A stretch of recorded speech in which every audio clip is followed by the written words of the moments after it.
Big thank you for that, Jordy. Thank you so much. And now, ladies and gentlemen, let's welcome our panelists to the stage here. Dirk Hornung, CEO of Metascan. Francisco Sarias, CEO of Vessel Chain. Judith Camargo, CEO and founder of Roca Foradada. And our moderator, Mark Sanz, International Economic Promotion Advisor at the Barcelona City Council. Ladies and gentlemen, the stage is yours.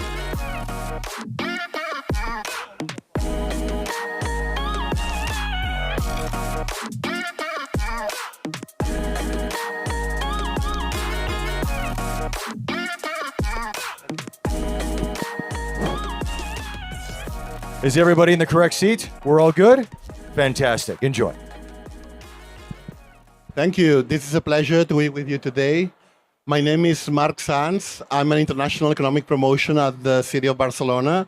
And this is us being here is a part of an joint effort with the Catalan government, Catalan Trade and Investment, and Barcelona's entrepreneurship support agency, Barcelona Activa. In my background, what we do when I work is in the attraction of international investment projects to the city of Barcelona, and also what is fueling this sector, which is also attraction of highly skilled talent. And here, there's a very important, a key part of the success of the Barcelona-Catalonia ecosystem. We are here with three outstanding startups of our ecosystem.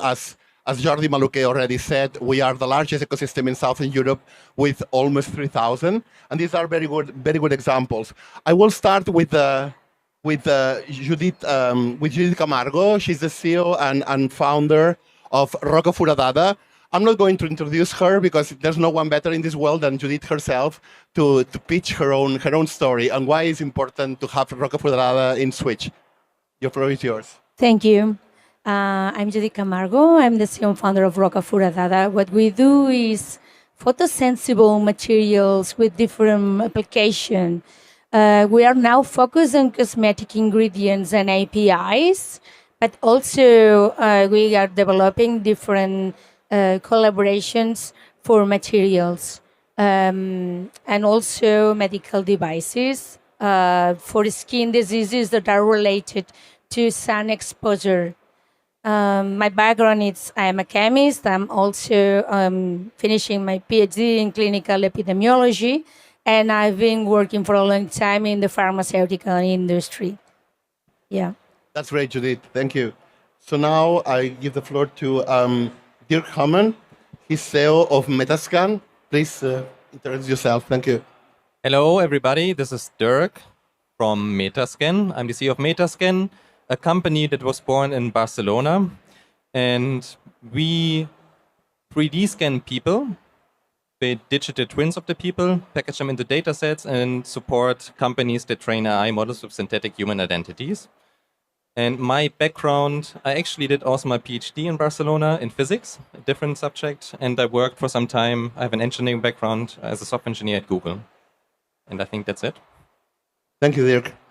So now the floor is for our friend Francisco Sarias. He's CEO of Vessel Chain. The floor is yours. Hello, I'm Francisco Sarias. Vessel Chain is a startup that applies blockchain technology to the maritime industry. So we see Singapore as one of the most important hubs in maritime industry in the world. And we want to validate our digitalization solutions in the green corridors deployments that are currently happening. Like yesterday, the president of Singapore signed with China an agreement for a digital and green corridor. And it's very important, the question of digital, because traditionally, shipping industry has been very reluctant to adopt digital. So we are very excited of being here, and we have already had a lot of interesting meetings with the stakeholders, local stakeholders, so that's why we're here. Thank you. That was very informative. Before we started, our friend Jordi Maluquer described the best assets of our ecosystem, but we also want to be very real, very direct. And my question for Judith, the first one, it's related to you are a part of the startup ecosystem, but if our ecosystem could be more successful, more dynamic, what is lacking in this ecosystem to propel companies like yours, and how important it is to be able to collaborate with the excellence research centers in Barcelona? Yes, in our case, we've been collaborating with different research centers such as LITAT and NeuroCat from the beginning, because we have the technology developed inside, but we need to scale up and industrialize. And we did that with collaboration in LITAT. Also, we are we are in the technological park of Bellaterra, and we have 2 labs there. We are very happy because we can use all the facilities, and also different microscopy, electronic, resonance.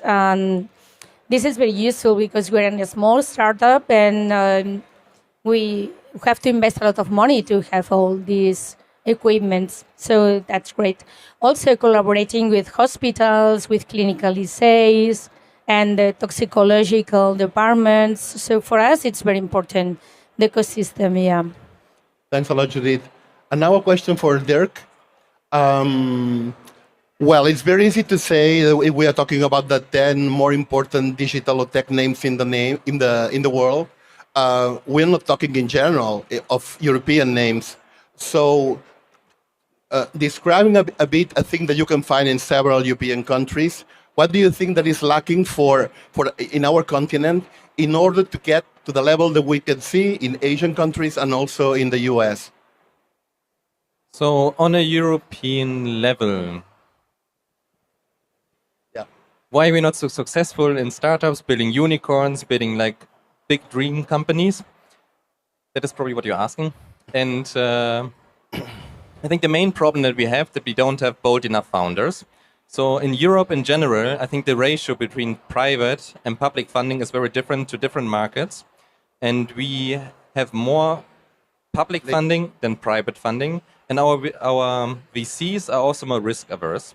So when you want to go into very deep ideas, into the ideas that need a long term and that are very risky, there's not a lot of VCs willing to give you that money, and you need to go somewhere else to get it. That is one problem. Another problem is Europe is a large market, but it's also a very divided market. So when you reach a scale up phase, it's very difficult to scale. So for example, we are from Barcelona. Barcelona probably has 60 million inhabitants, but if you want to scale to the whole European market, covering 400 million people, you firstly need to learn all the specifics of each country within Europe, which have different cultures, different languages, different sales processes.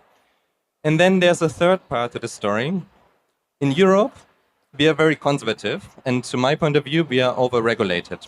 So we regulate way too early without even knowing what we should regulate, to my point of view. So I'm in Metascan, and we have to collect biometric data, so we scan humans, and there are large hurdles for us because of data protection laws.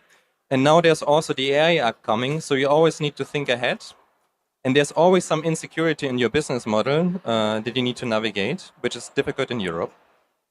Thanks a lot, Dirk. And with Francisco, we were commenting before starting this panel that you could experience a very special kind of collaboration with a research center and also with the third party that would be the public institution that is delivering funding. So explain us a little bit how you benefited in this very special way of the triangulation with a research center applying research and the institution that grants the funding. Yeah, as Dick mentioned, most of the funding for advanced research or risky projects comes from public funding. Of course, public funding must be audited and it must be in a public tender. So if you want to ask for money as a small company, it gets challenging. So far, there was a big issue. We had very advanced public funded research institutes that they were doing their research without connection with the real needs of the companies business. And in the other hand, we have very innovative startups, most of them without the resources to access these research centers. So finally, someone got a good idea, and we had a very good experience, which was that as a small company, you could request a research center. They do the research for your company based in your needs, and they get the funding directly from the public funds. So we had this experience with I2CAT, which is one of the digital research centers in Catalonia, and the government of Spain, with European funds, paid them directly the research, and we got the results of the research. So we did not have to spend all the bureaucratic preparation for a public tender. We were helped by the research center, and this was also the way they could do applied research to the problems of startups. So I think someone found the formula, and the formula is working much better than the traditional way of the small company trying to access these public tenders directly, which is what is happening in European level still with the Horizon programs. Thanks a lot. I don't know if we have more spare time, but my colleagues here will tell me if we are still having some more minutes, because I would like to introduce a final question to all of you, and feel free to join. Why are you here? What is so important that European companies from the south, from the largest southern European ecosystem are here? Is this because you find here investors you don't find there, possible suppliers, because the value chains are bringing some of your interests here? Enlighten us about this in a short time. We have 2 minutes left. Thank you. Yes, in my case, I'm here because we are selling in Southeast Asia, right now in Indonesia, in Thailand. Also, we are selling in China and Korea, and we are planning in 2 years to have a hub here in Singapore, because we think it's the place to be for Southeast Asia. And also, checking a little bit of what is the technology that it's being developed here, and know a little bit more about the ecosystem. Thank you, Judith. Would you like to add them?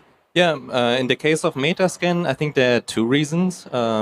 We also have a huge conference in Barcelona, and we got some leads from the near region, also from China. That is why we wanted to explore the region. And we have a global product, so we can find basically companies everywhere that we can sell to, and we need very big clients. And Spain, for example, as a market, there are some intersections, but it's also not a very big market for our company, so we need to explore other markets. And secondly, there's lots of public support, and I'm here with the program from Barcelona, Catalonia, and they help us, for example, find local customers. Thanks a lot. Anything else? Yeah, in our case, maritime industry is, of course, international by definition, but it's very interesting to have the local feedback from the stakeholders in Southeast Asia and see if the problems are the same that we have in the other side of the world. Because this allows us to parameterize our offer to go with this global market. Okay, thanks a lot. Another thing that is important for all of us, it's the talent behind all the ecosystem as well. In Barcelona, as you could see, we're talking about more than 129,000 digital professionals, and the numbers are growing exponentially. In our case, in Barcelona City and also the government of Catalonia, we think that being successful in the tech and digital and knowledge-based economy, it's like riding a bicycle. You cannot stop. And in this case, it's important both how we attract externally, and hopefully this also contributes to our visualization of our ecosystem in Asia, and how we grow it locally. Are you finding for your startups enough talent, the kind of skills that you're needing to grow? just very short Yeah, in my case, it's not digital talent, but we are looking for science chemical, talent. biotechnology, and physical. So the idea is that we are competing with these big companies like AstraZeneca, Sanofi, but at the same time, because these companies are there, they are attracting more and more talent. So yeah, it's It helps you. yeah. Yeah. Anything else to add? I think for Metascan, Barcelona has a huge talent pool. Like we do deep tech, and we need lots of computer vision engineers, and they have very good local universities, like the University of Barcelona, Universidad Oberta de Catalunya, and the University Autónoma de Catalunya. So, and they have a very good pool of people that we can attract. Sorry, I was making signs for the organizers to let me know if we had more time or not. So Yeah, for me, the challenge in Barcelona is not finding the right talent because we have very important universities and very formed people. The problem is the salaries. So the engineers, they migrate to Northern Europe because they get higher wages, and we are competing with these companies in our worldwide. No, so it's not finding the talent; it's keeping the talent at the company because the incentive to leave Barcelona and go to Copenhagen, it's incredible. They could win 3 times their salary. We are able to pay them in Barcelona. yeah. Then the cost of living is something not to forget as well, and the quality of life. But yeah. Totally. I actually Sorry. want to challenge that. So I'm a German, and Germany is a higher paying country, but I have lots of Germans that actually moved to Spain, Barcelona, not because of the salary. They actually reduced their salary just because the quality of life, Quality of life. is way better living in the sun at the beach instead of in the rain with the clouds. Yes, and I have to say that we have people from Portugal, Brazil, Colombia, Argentina, Venezuela. Middle East. Yeah. At least in my company, yes. Of course, we have also Catalans and Spanish people. Yeah, but we experience that in our co-working. We are in a very central co-working place in the Barcelona Stock Exchange building, and you see the average age of the people is till 35. But once these foreign professionals get children, and they need a bigger house, and then it's not living sharing a flat, and they need to bring the kids to the school, then they leave. Yeah. So we have homework as an ecosystem in order to deliver also this better quality of salaries. Yeah, because just that was my grain of sand in this beach, but Spain has the largest percentage of growth in the European continent. But then what we have to get better is that delivering this growth to each individual person with the GDP per capita. And here our numbers are not so brilliant. But at least it's something that we have diagnosed. And then I have to say the priorities of both the Catalan, Spanish, and local governments are also in focusing in this, and also in more affordable housing, because people have to live. May I also add that in Barcelona and Catalonia, we work to live, we don't live to work. So there's a very, very healthy balance between personal and professional life. Thanks a lot for your time, for your attention, and your patience. I don't know if we are open for questions or not, because they will tell me, the organizers of. I don't think so, yeah? Anyway, we will be here around, and you want to contact us. We are in the Barcelona Catalonia Startup Ecosystem stand. It was a lovely occasion to be with you, and thanks all of you for being here. Thank you. Thank Thank you. you. Thank Big you very thank you. much. Big thank you to our panelists here. Thank you guys so much.